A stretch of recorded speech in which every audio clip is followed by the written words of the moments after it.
शाबान इस्लामी तकवीम का 8वां महीना है और इसे शाबान अल-मुअज़्ज़म भी कहा जाता है।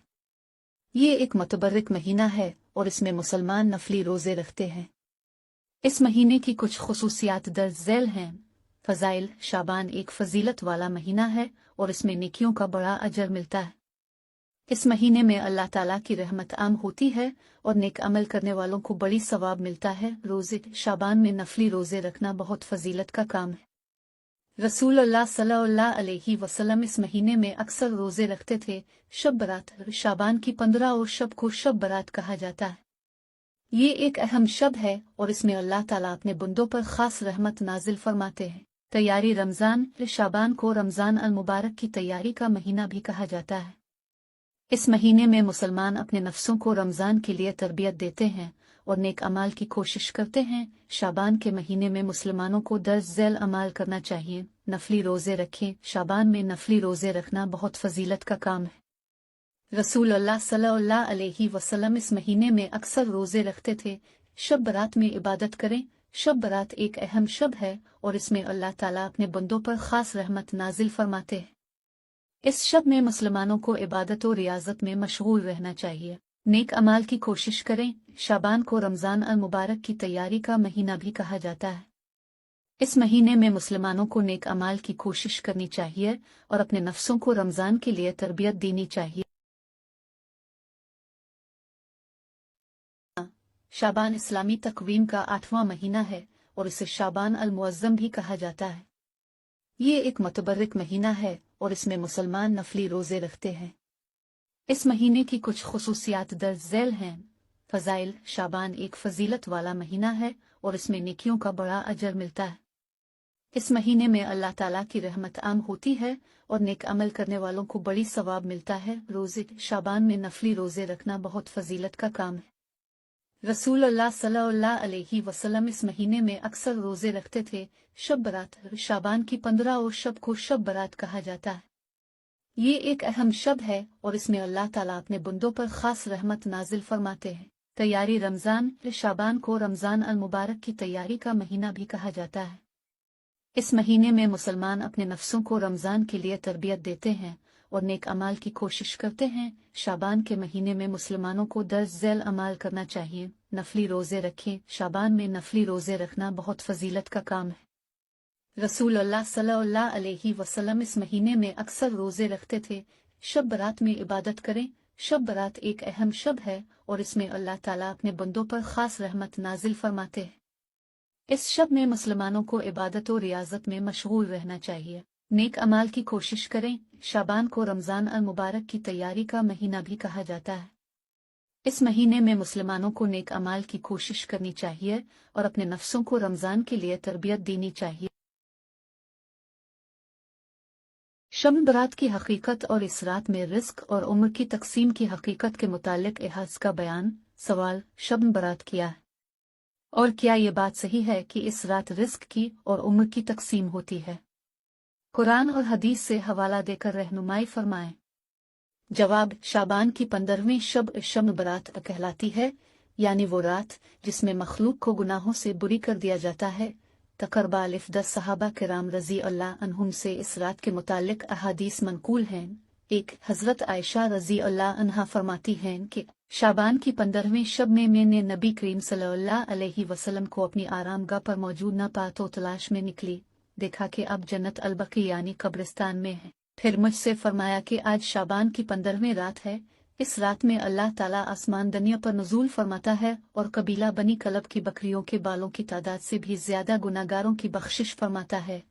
दूसरी हदीस में है, इस रात में इस साल पैदा होने वाले हर बच्चे का नाम लिख दिया जाता है। इस रात में इस साल मरने वाले हर आदमी का नाम लिख लिया जाता है। इस रात में तुम्हारे अमाल उठाए जाते हैं और तुम्हारा रिस्क उतारा जाता है। एक रवायत में है कि इस रात में तमाम मखलूक की मग़फ़िरत कर दी जाती है सिवाय 7 अशख़ास के। वो ये हैं: मुशरिक, वालिदैन का नाफरमान, कीना परवर, शराबी, कातिल, शलवार को टखनों से नीचे लटकाने वाला और चुगलखोर। इन 7 अफराद की इस अजीम रात में भी मगफरत नहीं होती जब तक कि ये अपने जराइम से तौबा न कर लें। 4 हज़रत अली रज़ी अल्लाह अन्हु से एक रवायत में मनकूल है कि इस रात में इबादत किया करो और दिन में रोज़ा रखा करो। इस रात सूरज गुरूब होते ही अल्लाह ताला अपने बंदों की तरफ मुतवज्जे होते हैं और ऐलान होता है, कौन है जो गुनाहों की बख्शिश करवाए, कौन है जो रिस्क में वसअत तलब करे, कौन मुसीबत ज़दा है जो मुसीबत से छुटकारा हासिल करना चाहता हो। इन हज करीमा और सहाबा किराम रज़ी अल्लाह अन्हुम और बुजुर्गान दीन रहमतुल्लाह मुहिमुल्लाह के अमल से इस रात में 3 काम करना साबित है। 1. कब्रिस्तान जाकर मर्दों के लिए आसान सवाब और मग़फ़िरत की दुआ की जाए। लेकिन याद रहे कि नबी करीम सल्लल्लाहु अलैहि वसल्लम से सारी खान मुबारका में सिर्फ एक मर्तबा शब बरात में जन्नत अलबकी जाना साबित है। इसलिए अगर कोई शख्स जिंदगी में एक मर्तबा भी इत्तिबा संत की नियत से चला जाए तो अजर व सवाब का बाइस है। लेकिन फूल पत्तियां, चादर चढ़ावे और चरागा का एहतमाम करना और हर साल जाने को लाजिम समझना, इसको शब बरात के अरकान में दाखिल करना ठीक नहीं है। जो चीज़ नबी करीम सल्लल्लाहु अलैहि वसल्लम से जिस दर्जे में साबित है इसको इसी दर्जा में रखना चाहिए। इसका नाम इत्तिबा और दीन है। 2. इस रात में नवाफिल, तिलावत, ज़िक्र-ओ-अज़कार का एहतमाम करना। इस बारे में ये वाज़ेह रहे कि नफ़ल एक ऐसी इबादत है जिसमें तन्हाई मतलूब है। ये खुलवत की इबादत है। इसके ज़रिया इंसान अल्लाह का कुर्ब हासिल करता है। लिहाजा नवाफिल वगैरह तन्हाई में अपने घर में अदा करके इस मौका को गनीमत जाने। नवाफिल की जमात और मखसूस तरीका अपनाना दुरुस्त नहीं है। ये फजीलत वाली रातें शोर शब और मेले इज्तिमा मुनक़िद करने की रातें नहीं हैं, बल्कि गोश तन्हाई में बैठ कर अल्लाह से ताल्लुकात उस्तवार करने के कीमती लम्हात हैं। इनको ज़ाय होने से बचाएं। 3. दिन में रोज़ा रखना भी मुस्तहब है। एक तवास बारे में हज़रत अली रज़ी अल्लाह अन्हु की रवायत है और दूसरा है कि नबी करीम सल्लल्लाहु अलैहि वसल्लम हर माह अय्याम 13, 14, 15 के रोज़ों का एहतमाम फरमाते थे। लिहाजा इस नियत से रोज़ा रखा जाए तो मुजिब अजर सोब होगा। बाकी इस रात में पटाखे बजाना, आतिशबाजी करना और हलवे की रस्म का एहतमाम करना ये सब खुराफात और इसराफ में शामिल हैं।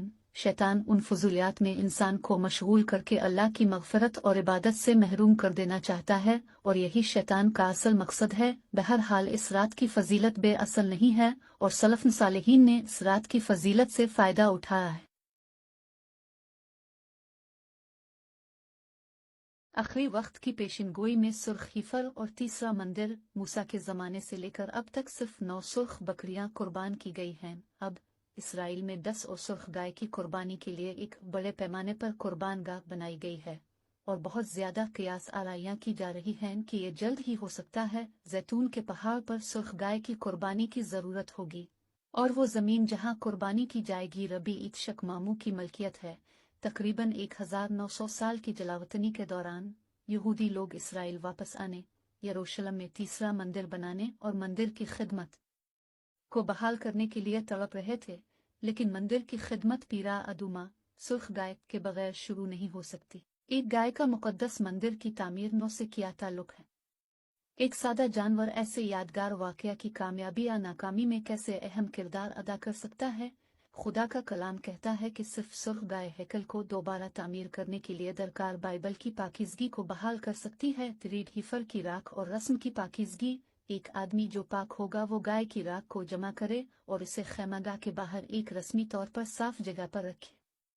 इनको इसराइली बरादरी के पास सफाई के पानी में इस्तेमाल करने के लिए रखना है। ये गुनाह से पाक होने के लिए है। नंबर 19 रीड हीफर का असरार। रबी सुर्ख गाय को तौरात के सबसे बड़े राजों में से एक समझते हैं। यहाँ तक कि वो हैरान हैं कि ये कैसे मुमकिन है कि कुर्बानी के जानवर की राख गुनाह और नापाकी से पाक हो जाए। कुछ यहूदी बाबाही का ख्याल है कि सुर्ख गाय के ऑर्डिनेंस का ताल्लुक सुनहरी बिछड़े के गुनाह से है। ख्याल किया जाता है कि सुर्ख गाय किसी तरह से इसराइलियों के सुनहरी बिछड़े की पूजा करने के खौफनाक नताइज के कफ़ारा के तौर पर काम करती है जब उन्हें मिस्र से बाहर लाया गया था। ताहम बिलाखिर सुर्ख गाय के असबाब और इस पाकीज़गी के अमल के तरीक़ाकार को समझना हमारी फ़िक्री सलाहियत से बाहर है। तीसरा मंदिर सुर्ख हीफर की तलाश। तज़किया के इस मुक़द्दस मकसद के लिए गाय को सुर्ख गाय के तौर पर अहल बनाने के लिए इसे दर्ज झैल तकाज़ों को पूरा करना चाहिए, जैसा कि नंबर 19 में बयान किया गया है और तुलमोड की ज़बानी रवायत की तहरीरों में भी। एक सुर्ख गाय अपनी लाली में बिल्कुल कामिल होनी चाहिए, यहाँ तक कि किसी दूसरे रंग के 2 बाल भी उसे नाअहल कर देंगे। यहाँ तक कि इसके घर भी सुर्ख होने चाहिए। 2, ये 3 या 4 साल का होना था। अगरचे बड़े जानवरों को इस्तेमाल किया जा सकता था, लेकिन छोटे नहीं कर सकते थे।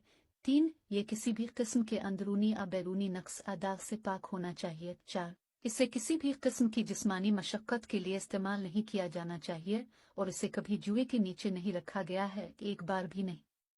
सिर्फ वही जानवर जो उन तमाम तकाज़ों को पूरा करता है, हुक्म की तकमील में तहारत के अमल की राख फराहम करने के लिए इस्तेमाल किया जा सकता है। यहूदी बाबा मेम्बिनाज का ख्याल था कि 10वीं जानवर को तब ही पाया जाएगा